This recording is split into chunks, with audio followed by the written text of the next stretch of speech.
ಈ ದಿನ ಇಡೀ ಕರ್ನಾಟಕ ರಾಜ್ಯಾದ್ಯಂತ ಕರಾಳ ದಿನವನ್ನು ಆಚರಣೆ ಮಾಡ್ತಾ ಇರೋದು. ಭಾಳ ಮುಖ್ಯವಾಗಿ ಸ್ಕೀಮ್ ವರ್ಕರ್ಸ್, ಅಂಗನವಾಡಿ ಬಿಸಿ ಊಟ ನೌಕರರಿಗೆ ರಾಜ್ಯ ಸರ್ಕಾರ ಏನು ಘೋಷಣೆ ಮಾಡಿತ್ತು ಚುನಾವಣಾ ಭರವಸೆಯಂತೆ ಅಂಗನವಾಡಿ ನೌಕರರಿಗೆ 15,000, ಕಾರ್ಯಕರ್ತೆಯರಿಗೆ ಸಹಾಯಕಿಯರಿಗೆ 10,000, ಬಿಸಿ ಊಟದಲ್ಲಿ ಕೆಲಸ ಮಾಡೋರಿಗೆ 7,000 ರೂಪಾಯಿ ಕೊಡ್ತೀವಿ ಅಂತ ಚುನಾವಣೆ ಭರವಸೆ ಕೊಟ್ಟಿದ್ದರು.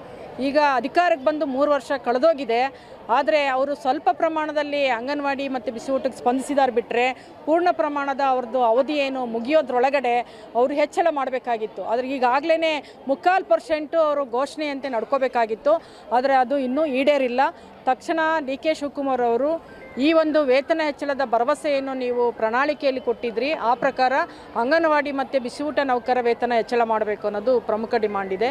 ಎರಡನೇ ಡಿಮಾಂಡು BLOಗಳಾಗಿ ಅಂಗನವಾಡಿ ವರ್ಕರ್ನ ದುಡಿಸ್ಕೋತಾ ಇದ್ದಾರೆ. ಅವರು ಸಮಗ್ರ ಶಿಶು ಅಭಿವೃದ್ಧಿ ಯೋಜನೆಯ ಕಾರ್ಯಕರ್ತರಾಗಿ ಕೆಲಸ ಮಾಡಬೇಕು, ಮಕ್ಕಳ ಅಪೌಷ್ಟಿಕತೆ ನಿವಾರಣೆ ಮಾಡಬೇಕು, ಗರ್ಭಿಣಿ ಬಾಣಂತಿಯರ ಅಪೌಷ್ಟಿಕತೆ ನಿರ್ವಹಣೆ ಮಾಡಬೇಕು.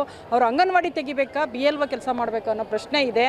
ಯಾವುದನ್ನು ಸಮಗ್ರವಾಗಿ ಮಾಡೋಕ್ಕಾಗಲ್ಲ. ಹಾಗಾಗಿ BLO ಇಂದ ಕೈ ಬಿಡಬೇಕು ಅಂತೇಳಿ ಈಗಾಗಲೇ 16 ಸಲ CITU ನೇತೃತ್ವದಲ್ಲಿ ಅಂಗನವಾಡಿ ವರ್ಕರ್ಸು ಕೂಡ ಹೋರಾಟ ಮಾಡಿದ್ದಾರೆ, ಹೈಕೋರ್ಟ್ಗೆ ಹಾಕಿದ್ದಾರೆ. ಆದರೂ ಇದುವರೆಗೆ ಕೈ ಬಿಟ್ಟಿಲ್ಲ. SIRನ ತುಂಬ ತರಾತುರಿಯಲ್ಲಿ ತರಲಿಕ್ಕೆ ಹೊರಟಿದ್ದಾರೆ, ತುಂಬ ಅಪಾಯಕಾರಿ ಇದೆ. ಅರ್ಹ ಮತದಾರನ್ನ ಕೈ ಬಿಡಬಾರ್ದು ಅನ್ನೋ ಕಾರಣಕ್ಕೆ ಇವತ್ತು SIR ಸಮರ್ಪಕವಾಗಿ ಆಗಬೇಕಾಗಿದೆ. ಆದರೆ ಕಡಿಮೆ ಅವಧಿ ಇದೆ.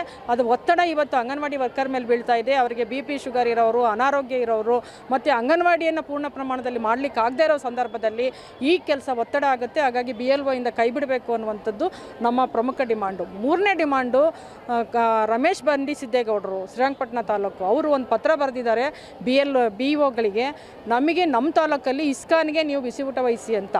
ಎಂಥ ಮೂರ್ಖತನದ ಒಂದು ನಿರ್ಧಾರಕ್ಕೆ ಅವ್ರು ಬಂದಿದ್ದಾರೆ ಅಂತ ಹೇಳಿದ್ರೆ ಅದನ್ನು CITU ನಮ್ಮ ಅಂಗನವಾಡಿ ಬಿಸಿ ಊಟ ಸಂಘಟನೆಗಳು ಕೂಡ ತೀವ್ರವಾಗಿ ಖಂಡನೆ ಮಾಡ್ತೇವೆ. ಯಾಕೆ ಅಂತ ಹೇಳಿದ್ರೆ ಬಿಸಿ ಊಟ ಇರೋದು ಅಲ್ಲೇ ಶಾಲೆಯಲ್ಲೇ ತಾಜಾ ಅಡುಗೆ ಮಾಡಿ ಬಿಸಿ ಬಿಸಿಯಾಗಿ ಬಡಿಸ್ಬೇಕು, ಖುಷಿಯಾಗಿ ಮಕ್ಕಳು ತಿನ್ನಬೇಕು ಅಂತ. ಇವರು 3 ಗಂಟೆ ರಾತ್ರಿಯಲ್ಲಿ ಬೇಯಿಸ್ಕೊಂಡು ಬಂದು ಹಲಸಿದ್ದನ್ನು ತಂದು ಮಧ್ಯಾಹ್ನ ಕೊಡ್ತಾರೆ ಅಂತ ಹೇಳಿದ್ರೆ ಒಬ್ಬ ಶಾಸಕರು ಅವರು ಅದು ಹಲಸಿದ್ದು ತಿಂತಾರ?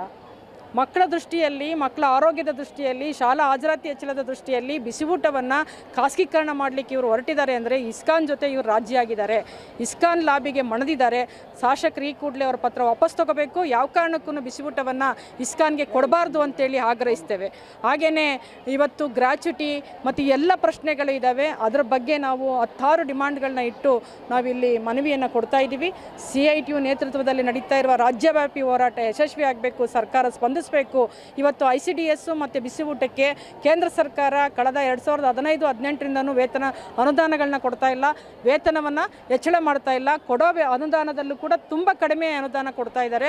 ಇವರಿಗೆ ಮಕ್ಕಳು ಮುಖ್ಯ ಆಗೋದಾದರೆ, ಗರ್ಭಿಣಿ ಬಾಣಂತಿಯರು ಮುಖ್ಯ ಆಗೋದಾದರೆ ಅವರು ವೇತನದ ಜೊತೆಗೆ ಅನುದಾನವನ್ನು ಕೊಡಬೇಕು, ವೇತನವನ್ನು ಹೆಚ್ಚಳ ಮಾಡಬೇಕು ಅಂತೇಳಿ ಮೋದಿ ಸರ್ಕಾರಕ್ಕೆ ನಾವು ಆಗ್ರಹಿಸಿ ಮನವಿಯನ್ನು ಕೊಡ್ತಾ ಇದ್ದೀವಿ. ಸರ್ಕಾರದ ಮೇಲೆ ಈ ಒತ್ತಡವನ್ನು ತರಲಿಕ್ಕೆ ರಾಜ್ಯವ್ಯಾಪಿ ನಡೀತಾ ಇದೆ. ಇದು ಸಹಸ್ರಾರು ಸಂಖ್ಯೆಯಲ್ಲಿ ಬೀದಿಗಿಳಿದು ಇವತ್ತು ಕಪ್ಪು ಬಟ್ಟೆಯನ್ನು ಪ್ರದರ್ಶನ ಮಾಡುವ ಮೂಲಕ ನಮ್ಮ ಹಕ್ಕೊತ್ತಾಯವನ್ನು ನಾವು ಈ ಬೇಡಿಕೆ ದಿನವಾಗಿ ಆಚರಿಸ್ತಾ ಇದ್ದೀವಿ.